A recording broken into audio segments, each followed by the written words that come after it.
At dinner, my wife's sister humiliated me in front of everyone.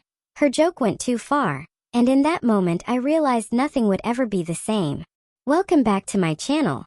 Today's story is full of suspense, betrayal, and shocking twists that will keep you on the edge of your seat. Make sure you stay until the very end. The restaurant was buzzing with chatter, silverware clinking, and soft music playing in the background. It was supposed to be a simple family dinner. Just me, my wife, and her sister Clara. But from the moment we sat down, I could sense something was off. Clara's smile was too sharp, her laughter a little too loud, as if she were already plotting something. The first course arrived and everything seemed normal. I smiled politely, engaged in light conversation, and tried to ignore the tiny hints of tension. And then it happened. Clara leaned forward, her voice dripping with mock sweetness. "Oh, he's the one who pays for everything, right?" she said, loud enough for nearby tables to hear. Laughter erupted, and I felt my face flush.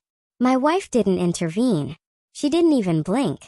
It was as if she had been waiting for this moment. I forced a laugh, trying to brush it off, but inside my mind was racing. I had noticed subtle signs in the past few weeks.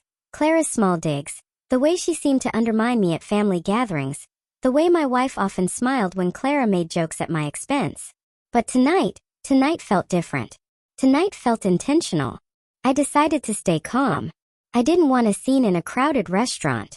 I sipped my water, pretending to be unfazed, while they continued their conversation, subtly excluding me. Then came the real blow. A joke that was no longer subtle. "You know," Clara said, leaning back in her chair, "I always wonder how he manages to keep up with you. I mean, paying bills, keeping the house. I'd be exhausted." Her laughter rang out, cruel and triumphant. I realized then that this wasn't just teasing. This was a deliberate attempt to humiliate me, to make me feel small, insignificant, and powerless. I glanced at my wife, hoping for some sign of support, but she was smiling, nodding, completely complicit. I wanted to speak, to defend myself, but I stopped. I remembered something my grandfather once told me. Anger spoken in haste only gives power to the wrong people. So instead I watched. I observed.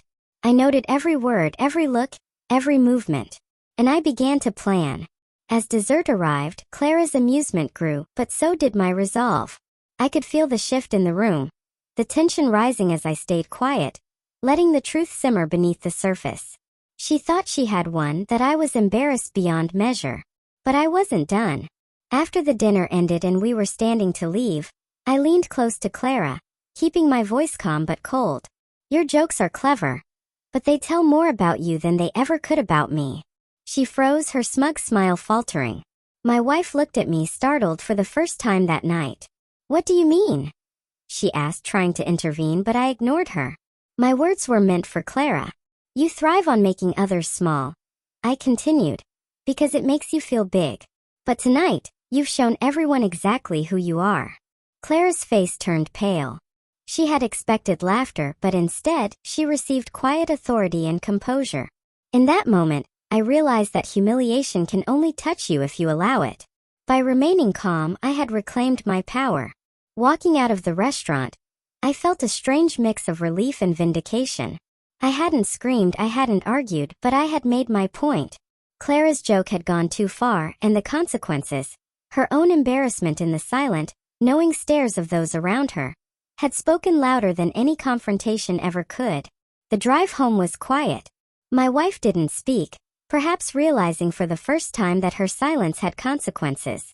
And as I sat there, I reflected on what had happened. Some people try to humiliate others to feel superior, but real strength comes from control, patience, and choosing the right moment to respond. Thanks for watching, everyone.